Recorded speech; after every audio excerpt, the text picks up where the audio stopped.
innal musii'inna qad ja'u fi jambiya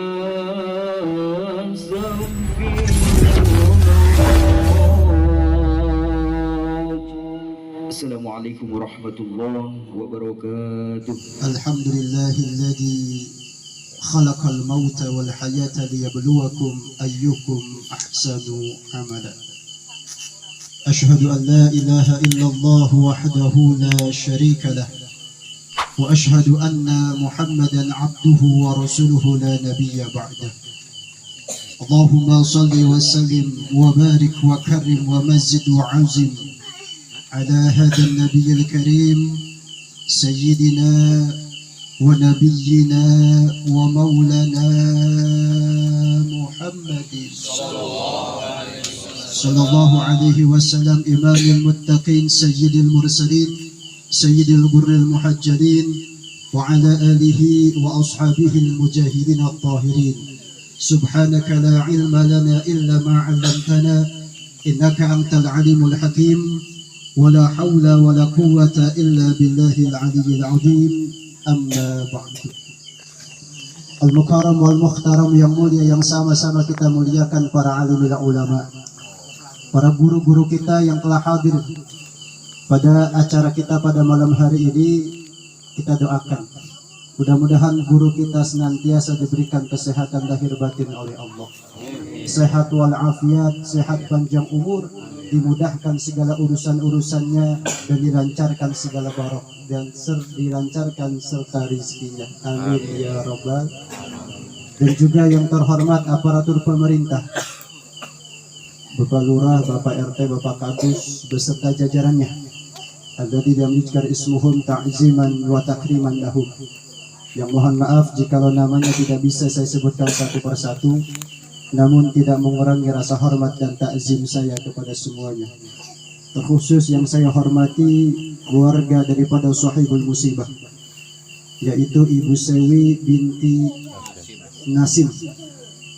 Kita doakan mudah-mudahan beliau wafat husnul khatimah, diterima iman dan Islamnya, diampuni segala dosa-dosanya, dan ditempatkan di tempat yang diridhoi oleh Allah Subhanahu wa taala. Begitupun keluarga yang ditinggalkan, baik suami, anak, mantu, cucu, semuanya. Kita doakan mudah-mudahan semuanya diberikan kesehatan lahir batin oleh Allah, sehat walafiat, sehat panjang umur, dimudahkan segala urusan-urusannya, dilancarkan dan dibarokahkan rizkinya, dan semoga senantiasa selalu di dalam bimbingan dan lindungan daripada Allah Subhanahu wa taala. Amin ya Rabbal. Hadirin yang dirahmati oleh Allah Subhanahu wa taala, puja-puji syukur mari kita panjatkan kehadirat Allah, di mana atas segala nikmat yang telah Allah berikan kepada kita sehingga kita bisa duduk di tempat yang insya Allah dimuliakan oleh Allah Subhanahu wa taala. Semoga kita semua yang hadir, yang dari atas, dari bawah, dari kanan, dari kiri, semuanya yang hadir di tempat ini mudah-mudahan menjadi wasilah bertambah barokahnya hidup kita, sehingga duduknya kita di sini yang dalam keadaan sakit Allah angkat penyakitnya, yang dalam keadaan sulit Allah angkat kesulitannya, dan semoga duduknya kita di sini yang punya hutang mudah-mudahan balik dari sini dapat duit segeplok biar bisa lunasi hutang. Amin ya Rabbal. Hadirin yang dirahmati oleh Allah Subhanahu wa taala, di mana Allah Subhanahu wa taala berfirman, apa kata Allah? Kata Allah, kullu nafsin dha'iqatul maut. Setiap yang bernyawa, setiap yang hidup pasti akan mengalami mati. Idza jaa ajaluhum, manakala telah datang ajal kepada kita, la yastakhiruna sa'atan, kagak bisa ditunda walaupun sesaat, wala yastaqdimun, dan kagak bisa dipajukan walaupun hanya sesaat. Jikalau sudah datang ajal kepada kita, Pak, kagak bisa nego kita. Kita kagak pernah tahu kapan kita meninggal, betul? Kita kagak pernah tahu di mana kita bakal meninggal, betul? Dan kita tidak tahu seperti apa Allah tarik nyawa kita. Kagak tahu. Dan yang namanya kematian itu kagak permisi, Pak. Ada orang yang lagi tidur tiba-tiba kagak bangun lagi. Kenapa? Mati. Ada orang yang lagi makan tiba-tiba keselak sendok.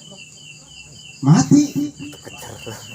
Ya, mau dong sedang sendok, nyangkut tenggorokan, baru bisa keluar, sesak napas, mati. Kok bisa begitu? Ya udah ajalnya. Wasilahnya kesedak sendok kan gitu. Biar kata kita lagi berak, Pak nih, ya. Biar kata kita lagi nongkrong di kamar mandi lagi berak, tiba-tiba ada yang ngetok pintu kamar mandi, assalamualaikum. Kita bingung nih, kamar mandi ada yang assalamualaikum, siapa ini? Dibuka pintunya, siapa ente? Saya malaikat maut tuh. Kita lagi berak, datang malaikat maut, ngapain? Narik nyawa lu. Kali kita tadi kan malaikat saya cebok dulu biar nanti pas dipandiin kagak bau berak, kagak bau tai. Ya kagak bisa. Kalau memang sudah ajalnya, biar kata kita lagi berak, lagi ngeden, ditarik kalau kita oleh Allah, mati. Kenapa? Sebab kita tidak tahu kapan kita akan mati. Betul atau tidak?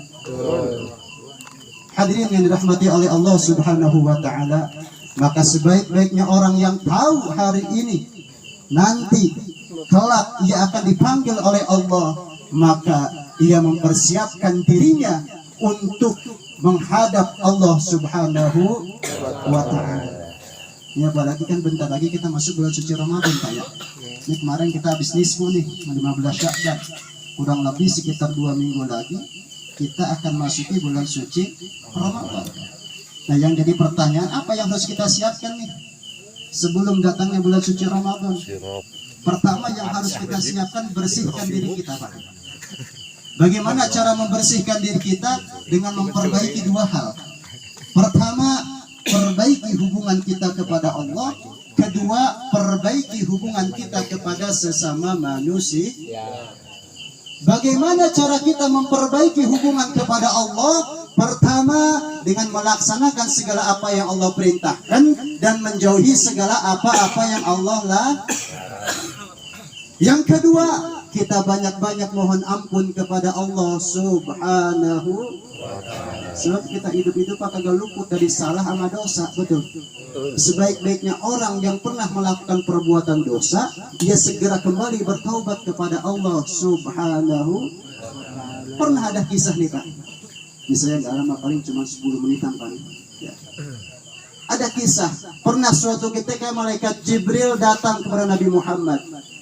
Kata malaikat Jibril, ya Rasulullah, barang siapa daripada umatmu selama hidupnya ia melakukan perbuatan dosa, selama hidupnya ia melakukan perbuatan maksiat, setahun sebelum ia meninggal ia bertaubat kepada Allah, maka Allah akan ampuni segala dosa-dosanya. Lalu apa kata Rasul? Kata Rasul, malaikat, ada kagak yang lebih ringan? Setahun mah kelamaan. Kenapa? Sebab Rasul tahu kualitas daripada umatnya. Maka kembali malaikat Jibril menghadap Allah. Turun lagi malaikat Jibril menghadap Rasulullah. Ya Rasulullah, barang siapa daripada umatmu seumur hidupnya ia melakukan perbuatan dosa, melakukan perbuatan maksiat, 1 bulan sebelum ia wafat ia bertaubat kepada Allah, maka Allah akan ampuni segala dosa-dosanya. Apa kata Rasulullah? Kata Rasul, ada kagak yang lebih ringan lagi malaikat? Kenapa? Rasul tahu kualitas umatnya. Balik lagi itu malaikat Jibril kepada Allah.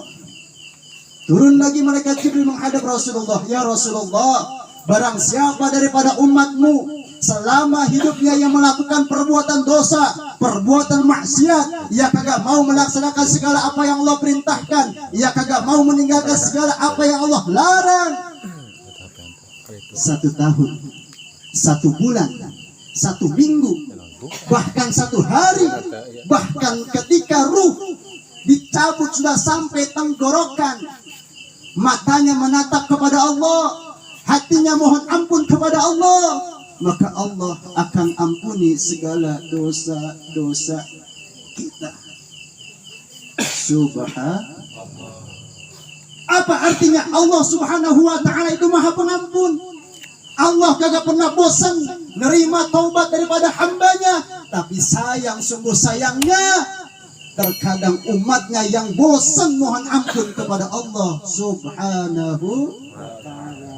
Maka mari perbaiki hubungan kita kepada Allah sebelum kita masuk di bulan suci Ramadan dengan memperbanyak beristighfar kepada Allah Subhanahu wa ta'ala. Itu yang pertama.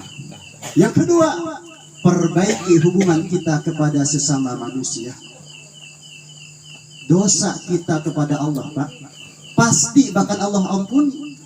Dosa kita kepada Allah pasti bakal Allah ampuni manakala kita bertaubat dan mohon ampun kepada Allah. Tapi dosa kita kepada sesama kita, dosa kita kepada istri kita, dosa kita kepada tetangga kita, dosa kita kepada saudara kita, dosa kita kepada kerabat kita, semuanya tidak akan pernah Allah ampuni sebelum kita sendiri yang meminta maaf kepada orang yang pernah kita sakiti. Makanya dulu Pak, orang tua kita kan kalau sebelum masuk bulan suci Ramadan itu suka bersilaturahmi ke keluarganya, bawa rantang, nganteran, ngucik bahasa kurang mah. Setiap masuk di bulan suci Ramadan nih keluarga kita pada nganteran nih, anak kepada orang tuanya, ya, cucu kepada kakeknya, murid kepada gurunya. Dulu mah kayak begitu, nganteran, bawa makanan, silaturahmi. Biar apa? Biar minta dihalalin, diridoin, dimaafin. Tapi sayang sekarang udah mereka gak ada nih. Ya, dulu ada gak kayak gitu Pak? Ada dulu mah. Kurang duit Pak orang. Diajarin. Anak nganteran ke orang tuanya, cucu datang ke kakeknya nganteran tuh bawa rantang, bawa nasi, bawa rendang segala macam. Murid ke gurunya bawa teng-tengan. Sekarang mah mana ada? Kagak ada sekarang mah. Padahal ini hal yang bagus, adat yang bagus, tradisi yang bagus yang harusnya kita pertahankan. Nah, itu. Jadi, yuk kita perbaiki hubungan kita kepada sesama kita dengan saling bersilaturahmi. Makanya kan sebelum masuk bulan suci Ramadan itu suka ada halal bihalal, salam-salaman. Sebab kata Nabi, man min muslimaini, siapa orang yang bersalaman, man min muslimaini yaltaqiyani falyatasafahani illa ghufira lahuma qabla an tafarraqa. Manakala kedua orang muslim bertemu, kemudian keduanya saling berjabat tangan, maka Allah Subhanahu wa ta'ala akan mengampuni segala dosa-dosanya sebelum ia berpisah. Nah, ini nih yang harus kita perhatikan Pak. Sebelum kita masuk ke bulan yang suci, maka sucikan diri kita, insya Allah. Hadirin yang dirahmati oleh Allah Subhanahu wa ta'ala, yang terakhir ya, untuk menyambut datangnya bulan suci Ramadan, yang kagak kalah pentingnya yang harus kita persiapkan adalah ilmu mengenai puasa di bulan suci Ramadan. Ya. Kenapa saya katakan demikian? Sebab suatu ibadah jikalau tanpa didasari dengan ilmu itu kurang mantap, sia-sia. Makanya yang namanya ibadah itu harus pakai ilmu. Wudu pakai ilmu, sholat pakai ilmu, puasa pun pakai ilmu. Apa ilmu puasa? Yang terpenting satu, kita harus paham rukun puasa di bulan suci Ramadan. Ya, rukun puasa. Memang betul puasa ini kan syariat paling tua. Tapi walaupun syariat paling tua, puasa Ramadan itu wajib buat kita.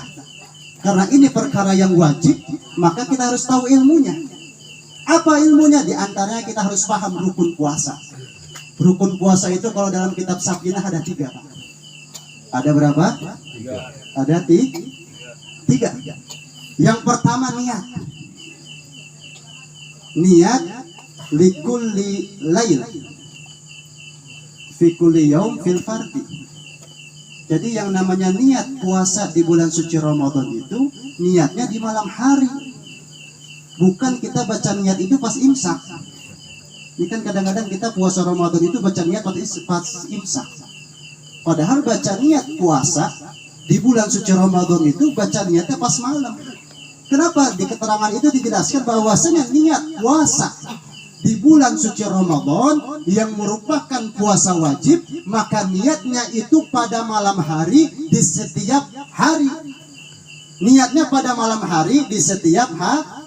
Artinya 30 hari kita puasa, maka 30 malam kita baca niat. Kapan baca niatnya? Habis tarawih.